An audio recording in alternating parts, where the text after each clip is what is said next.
여기 한 여인이 있습니다. 그 여인은 자녀 없는 집안의 두 번째 부인으로 들어갔죠.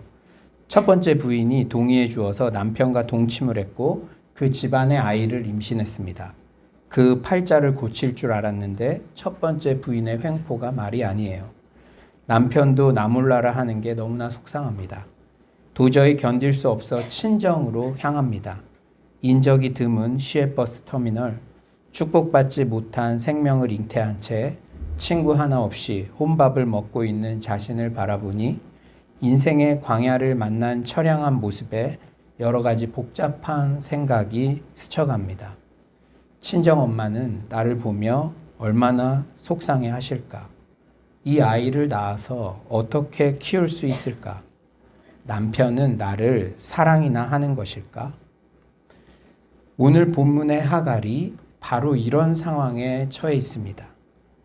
지난 금요일 새벽 오늘 본문과 씨름하며 집중적으로 기도하는데 제가 하갈이 되었다고 생각하니까 마음이 쉽지 않더라고요. 그리고 저도 주님께 외마디 고백을 계속 반복해서 드렸습니다. 주님, 저를 좀 살펴주세요. 여러분 중에 여러 가지 말 못할 이유로 인생의 강약길을 걷는 분 혹시 계십니까? 상황도 상황이지만 그때는 외로움이 정말 힘들죠.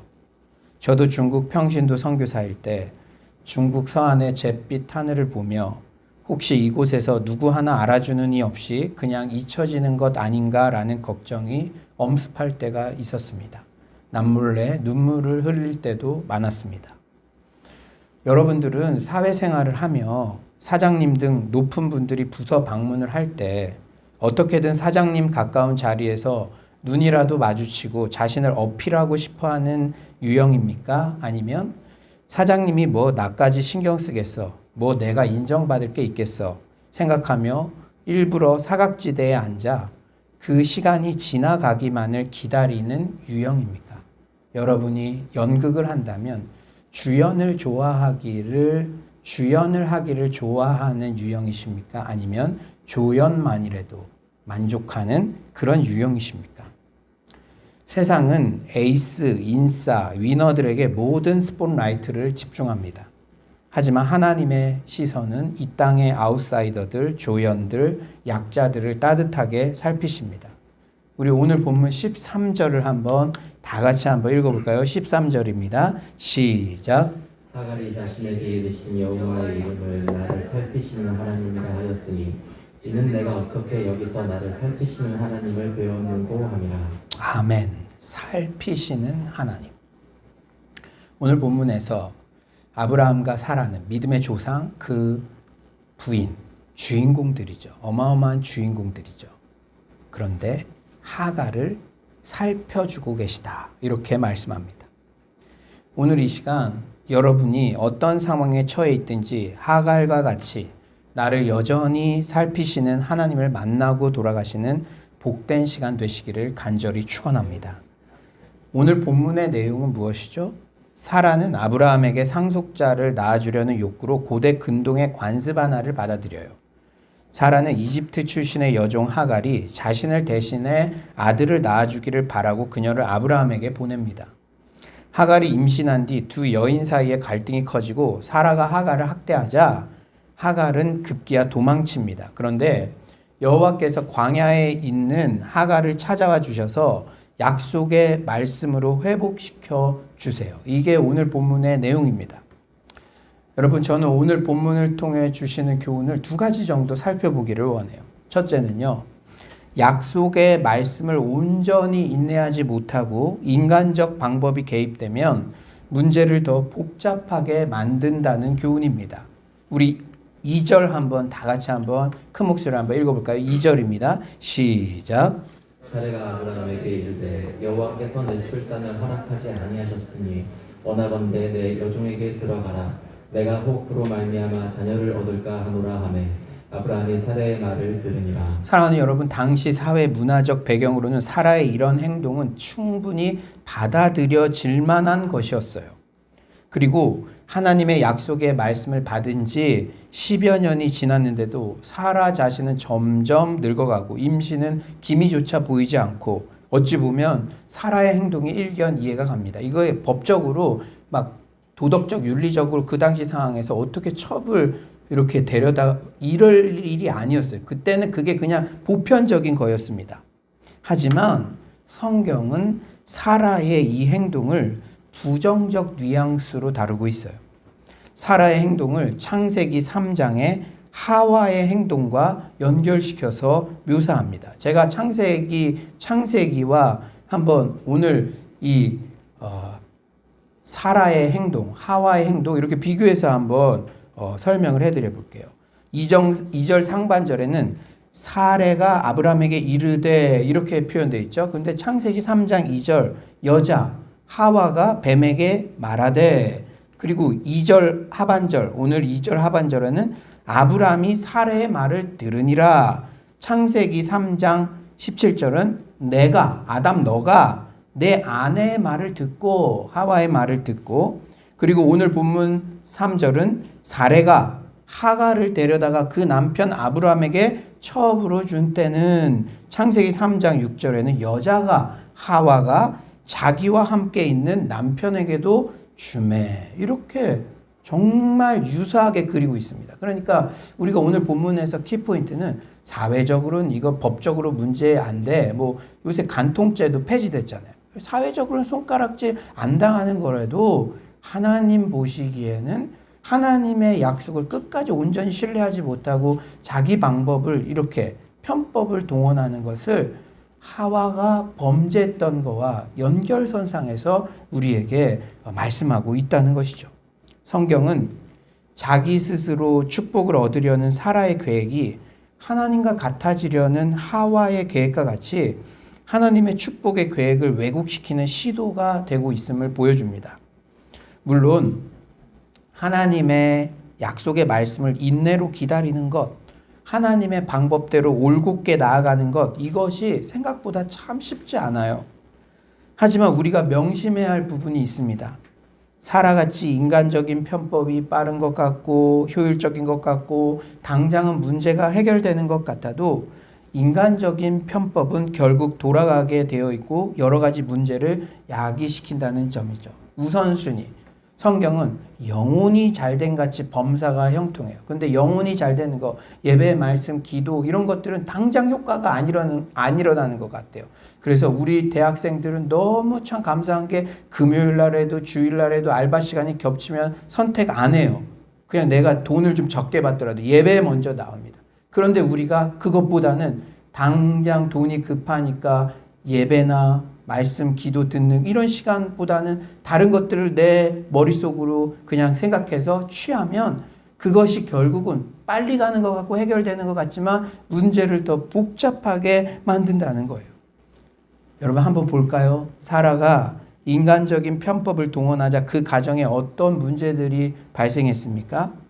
하나님의 방법이 아닌 인간의 방법을 선택할 때 결과는 어떠합니까?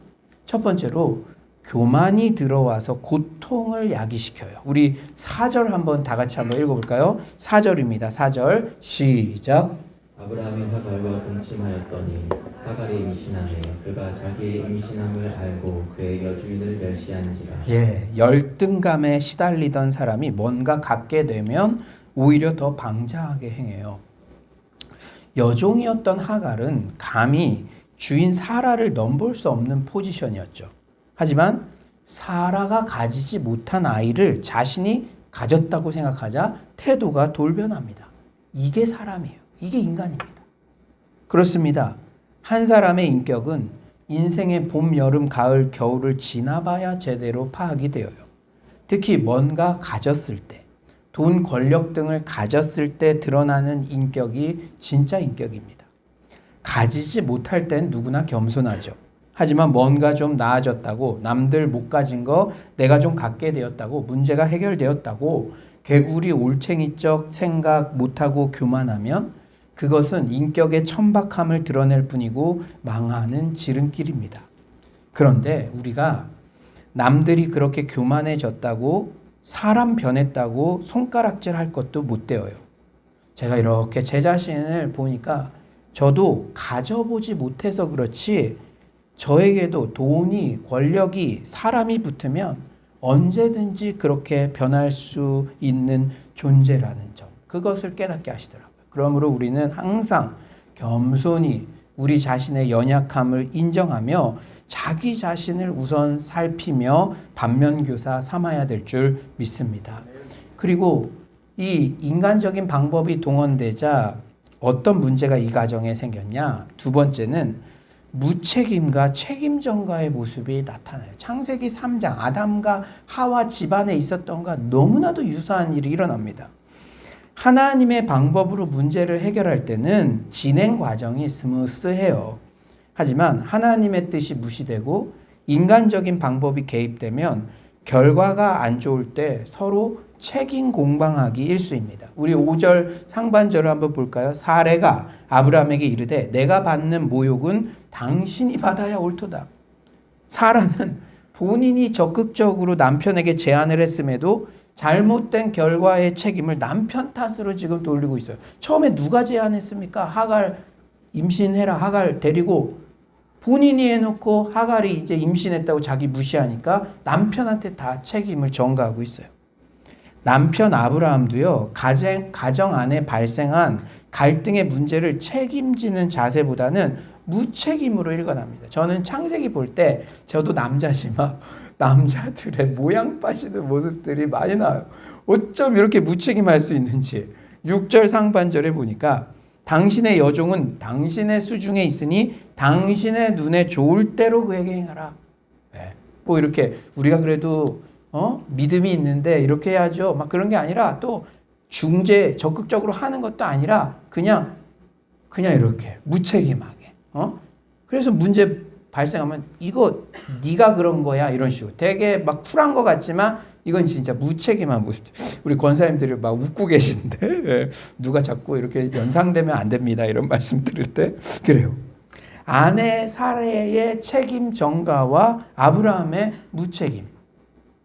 그 결과 어떻게 되었나요? 무시무시해요. 6절 하반절. 사레가 하갈을 학대하였더니. 여러분, 학대라는 단어가 믿음의 조상 아브라함과 그 아내 사라한테 어울릴 법한 단어입니까? 학대. 그런데 사라가 하갈을 학대하였더니. 학대하다라는 단어의 원어적 의미는 거칠게 다루다, 괴롭히다라는 뜻이에요. 그런데 이 단어가요, 재밌는 게 창세기 15장 13절 하반절에 그들은 400년 동안 내 자손을 괴롭히리니, 여기서 괴롭히다라는 단어랑 학대하다 정확히 일치하는 단어예요. 그러니까 애굽 사람들이 400년 동안 이스라엘 백성들을 괴롭혔던 것, 그 모든 것들을 학대하다, 그 단어랑 동일하다. 여러분 재밌지 않나요? 하갈이 어느 출신이라 그랬습니까? 애굽 출신이에요.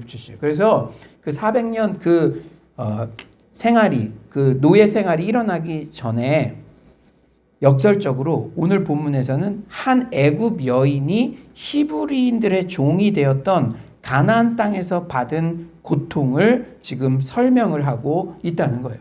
사랑하는 여러분, 학대라는 단어가 얼마나 파괴적인 단어입니까? 동물 학대, 아동 학대 등을 하는 자들은 인간성의 파괴가 오죠. 처음이 어렵지요. 하다 보면. 근데 우리가 제 자신에게 하나님이 경고했어요. 이 말씀 듣고. 우리가 하나님의 뜻을 무시하면요. 한 번이 어렵지요. 하다 보면 진짜 냉혈한처럼 그렇게 인간성이 상실된 모습으로까지 갈 수 있다는 거예요. 이게 하나님의 뜻을 무시하는 게 이렇게 무서운 겁니다. 하나님의 뜻보다 인간적인 방법을 의지할 때 그 어진 여자 사라가 자기 남편에게 씨앗을 안겨줄 수 있을 만큼 넓은 아량을 가졌던 그 후덕한 여자의 태도가 점점 변질되고 있어요. 하나님의 뜻이 무너질 때 사라라는 여인도 보통 사람과 똑같은 마음의 히스테리를 견디지 못해 여종을 학대하는 모습을 보여줍니다.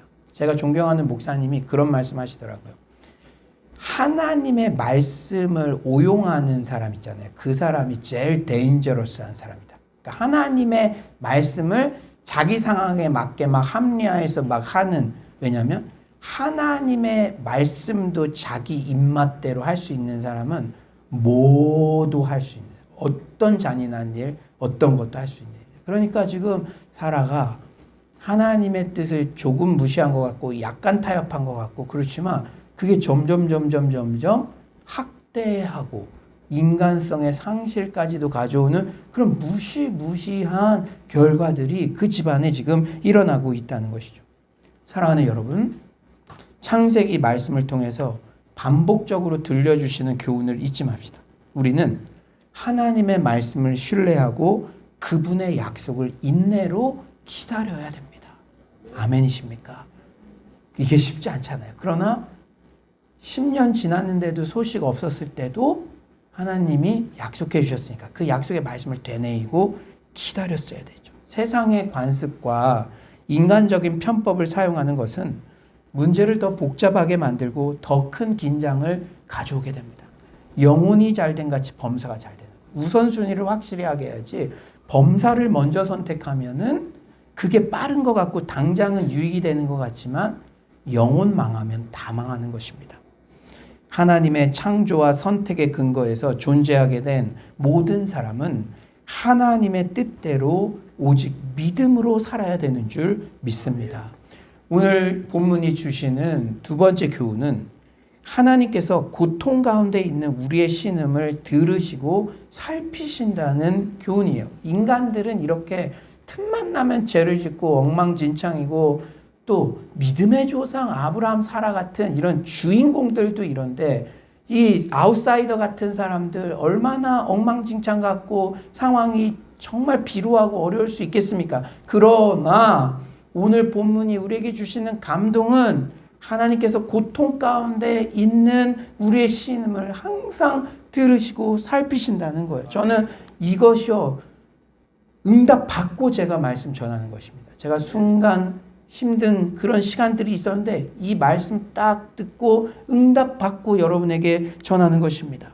사랑하는 여러분, 하갈의 처지가 얼마나 불쌍해요. 그녀는 사라의 학대를 견디지 못하고 결국 도망치죠. 6절 하반절 하갈이 사라 앞에서 도망하였더라.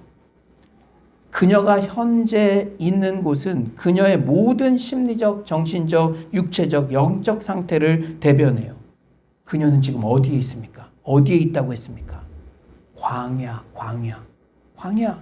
그런데 그녀가 가장 불쌍하고 연약한 그때 그 장소에서 하나님께서 먼저 그녀를 찾아와 주시고 만나 주십니다. 우리 7절 한번 다 같이 한번 읽어볼까요? 7절입니다. 7절 시작. 여호와의 사자가 광야의 샘물 곁 곧 술길 샘 곁에서 그를 만나. 할렐루야. 여러분 얼마나 목말랐겠습니까? 이 광야의 샘 곁에 있었다는 것은 하갈이 진짜 힘들었다는 거야. 진짜 결핍, 사랑도 못 받고 미래도 보이지 않고. 여러분 친정에 갈 때는 그래도 성공하고 행복하고 그런 모습 보여주고 싶은 게 딸의 일반적인 성정이고 마음이잖아요. 그런데 지금 임신은 했는데 축복받지도 못하고 남편도 나몰라라 하고 그런데 지금 정처 없이 가고 있어요. 그곳이 광야예요. 자기의 영적인 목마름을 대변하듯이 얼마나 목마릅니까? 샘 곁에 있어요. 그런데 누가 먼저 찾아오신다고요? 하나님께서. 여러분들 혹시 광야 곁, 샘 곁에서 누구 하나 나에게 물 주는 이도 없고 너무 외롭습니다. 갈급합니다. 그런 눈물 흘렸던 적 있습니까? 하나님이 먼저 찾아와 주시면 해결되는 줄 믿습니다. 하나님이 먼저 찾아와 주신대요. 이름도 불러주신대요. 성경에서 계속 말씀하시는 거 아닙니까? 지난주 제가 새벽에 제 상황을 놓고 씨름하고 마치 광야 샘 곁에서 울고 있는 것 같은 때도 하나님이 먼저 찾아와 주셨어요. 말씀으로 찾아와 주셨어요. 주의 종에게 주셨던 그 확실한 응답, 그 말씀이 여러분 모두에게도 전해지기를 간절히 축원합니다. 하갈은 이방인이자 첩이자 도망자 신세였어요. 하갈은 어쩌면 믿음의 조상 아브라함 스토리에서 그냥 여종 1 정도로 이름도 없이 무시될 수 있는 조연입니다. 하지만 우리 하나님께는 주연과 조연이 없습니다. 하나님께서는요, 외롭고 절망에 빠진 여인, 세상 누구도 알아주지 않고 관심이 없다고 깊이 좌절하는 여인에게 먼저 찾아와 주셔서 이름을 불러주시고 말을 건네주세요. 8절 상반절에 이렇게 말씀하시죠. 우리 음영 있는 부분들 큰 목소리로 한번 읽어봅시다. 시작. 이르되 사라의 여종 하가라 내가 어디서 왔으며 어디로 가느냐. 아멘. 그 외로움에 목마름에 떨고 있는 하갈에게 이름을 불러주잖아요. 이름을 불러주셨다는 건 뭐예요? 한 번도 만난 적도 없는데 내가 너 다 알고 있어. 너의 목마름을 알고 있어. 그리고 물어봐 주잖아요. 이 하갈에 대해서 아마 아브라함 사라 집에서는 비인격적인 대우를 받았을 거예요. 그냥 씨바지로. 얘가 어디서 왔고 어디로 가고 어떤 고민이 있는 그런 건 물어봐 주지 않겠죠. 그냥 육체적으로 관계를 맺어서 내 씨를 이어줄. 그런데 창조주 하나님께서 물어봐 주세요. 인격적인 물음을 해주십니다. 너 어디서 왔고 어디로 가느냐. 그리고 그 고통스러운 여인 하갈에게도 축복을 약속해 주세요. 우리 10절 다 같이 한번 읽어봅시다. 10절입니다. 시작. 여호와의 사자가 또 그에게 이르되 내가 내 씨를 크게 번성하여 그 수가 많아 셀 수 없게 하리라. 하갈은 이렇듯 인생의 가장 외롭고 힘든 광야에서 만난 하나님의 속성에 대해 한마디로 정리합니다. 여호와 로이, 살피시는 하나님. 우리 13절 다 같이 한번 읽어볼까요? 시작. 하갈이 자기에게 이르신 여호와의 이름을 나를 살피시는 하나님이라 하였으니 이는 내가 어떻게 여기서 나를 살피시는 하나님을 배웠는고 함이라. 할렐루야, 할렐루야. 여러분, 광야 곁에 있는 것 같고 남편도 나를 몰라주는 것 같고 외로운 것 같고 자녀들도 그런 것 같고 나 혼자인 것 같고, 그런데요 하나님이 살피신대요. 여러분의 안고 일어섬을, 여러분의 고통을 다 들으시고 살피시고 계시다고 말씀해 주십니다. 저는요 설교를 준비하며 살피시는 하나님, 살피시는 하나님, 하나님의 속성을 반복해서 읊조리는 것만으로도 마음에 얼마나 큰 감동과 위로가 임했는지 모릅니다. 특히 내 자신이 광야 같은 상황에 있다고 생각할 때 나는 아브라함과 사라 같은 주연이 아닌 것 같고 인생이라는 무대에서 괜히 내 자신이 잊혀지는 것 같고 초라해 보이는 것 같고 아웃사이더 같다는 마음이 들 때 하갈이 외쳤던 여호와 로이, 살피시는 하나님의 이름을 선포합시다. 하나님은 우리가 어떤 상황에 있든지 우리의 모든 것을 여전히 세심하게 살펴주고 계시고 특히 우리가 고통 속에 내뱉는 작은 신음까지도 다 듣고 계십니다. 11절이죠. 여호와의 사자가 또 그에게 이르되 너가 임신하였은지 아들을 낳으리니 그 이름을 이스마엘이라 하라. 이는 여호와께서 내 고통을 들으셨음이니라. 아멘. 아들의 이름에까지 너 고통을 내가 듣고 있어. 너를 내가 다 살피고 있어. 이 음성 들으면 무엇보다 큰 위로와 희망이 우리에게 임하는 줄 믿습니다. 오늘 말씀해 주고 계세요. 여러분 한 명 한 명에게 나는 너를 살피시는 하나님이다. 너의 고통을 내가 다 듣고 있다. 지금 말씀하시는 그 하나님의 음성을 들으시길 간절히 축원합니다. 아브라함 스토리 전체에서 정부인 사라와 첩 하갈은 포지션상 게임이 안 되죠. 게임이 안 돼요. 하지만 적어도 오늘 본문에서는 하갈이 오히려 긍정적으로 그려집니다. 하나님은 우리가 고통 중에 내뱉는 탄식까지도 훌륭한 기도로 인정해 주세요. 사라는 하나님의 약속을 받았음에도 끝까지 인내하며 기도하지 않고 인간적인 방법을 동원했죠. 하지만 하갈은 하나님께서 어떤 상황에서도 고통과 아픔을 보시고 어떤 연약한 자의 신음과 부르짖음이라도 반드시 들으신다는 진리를 사라보다 더 잘 알게 되었습니다. 하나님께서 말씀하셔서 이제 하갈이 다시 가죠. 아브라함과 사라의 집에 가죠. 그러면 이스마엘이 출생했을 거 아니에요. 그러면 이후 사라는 하나님께서 들으신다는 뜻을 가진 이스마엘의 이름이 불려질 때마다 사라는 얼마나 부끄러웠을까요? 하나님께서 들으시는데 내가 그걸 참지 못하고 인간적인 방법을 동원했네. 복잡해졌네.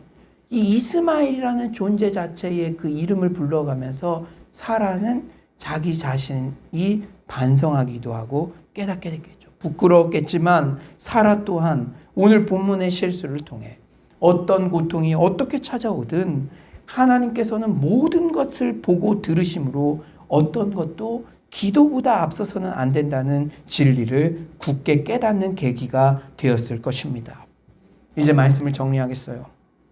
여러분 중에 혹시 내가 엄마라는 역할 때문에 사회적 커리어가 잊혀지는 것 같고 학창 시절에는 꿈과 비전도 원대했던 것 같은데 이제는 그냥 현실에 타협해서 누구에게도 주목받지 못하고 잊혀진 삶을 사는 것 같아 마음이 한 번이라도 어려웠던 분 계십니까? 혹시 그런 분 있다면 제가 이 책을 추천해 드리고 싶어요. 바로 박양규 목사님의 인문학은 성경을 어떻게 만나는가라는 책입니다.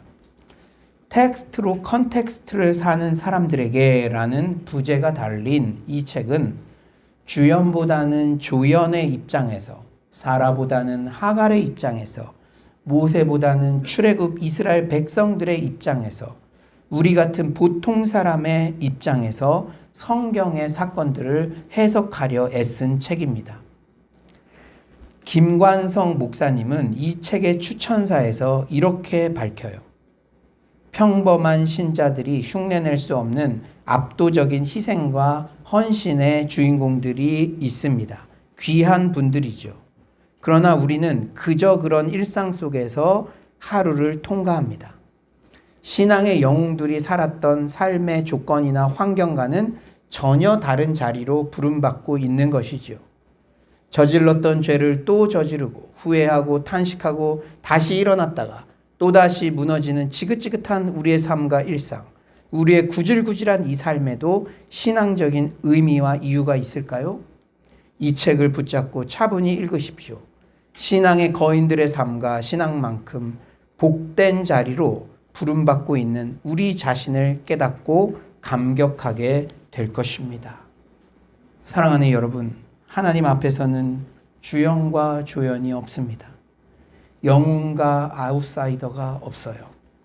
내가 광야에 있는 것 같은 때, 내 자신이 연약하다고 느껴질 때, 세상의 스포트라이트가 이제는 비껴가는 것 같은 때에도 여전히 하나님은 나의 인생을 살펴보시고 작은 신음까지도 응답하신다는 사실을 잊지 마세요.